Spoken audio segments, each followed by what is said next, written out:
طالبانو یو قوي خزینه ځواک جوړ کړی.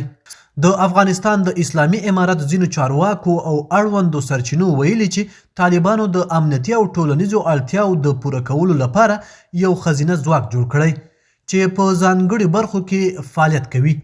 د راپورونو له مخې دغه خزینه ځواک تر ډیره د ښځو د تلاشۍ، روغتیایي چارو، ښوونیزو او اداري همغږیو په برخو کې کارول کیږي څو د ښځو اړوند مسایلو ته د شرعي او کلتوري چوکاټ دننه رسیدنه وشي.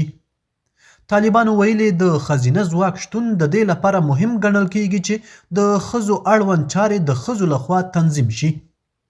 طالبان ټینګار کوي چې دا خزینه ځواک پوځي جګړیز رول نه لري بلکې د امنیتي ملاتړ، نظم ساتنې او ټولنیزو اړتیاو د پوره کولو لپاره رامنځته شوی دی.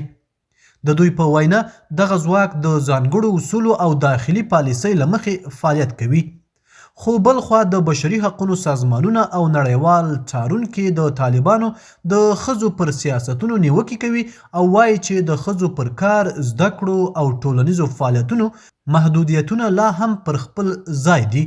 د دغو بنسټونو په باور یوازې د خزینه ځواک جوړول د ښځو د حقونو ستونزې نشي حل کولی.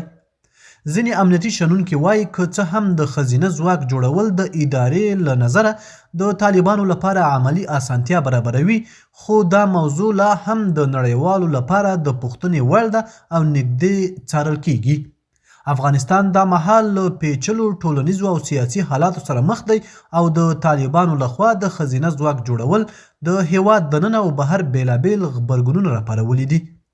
د نن ورځې خبر تر همدې ځایه وو. د نورو تازه او مهمو خبرونو لپاره افغان پلس چینل در سره سبسکرایب کړئ او خپل نظریات مو را سره په کومنټ کې شریک کړئ. تر بیا ښه وخت.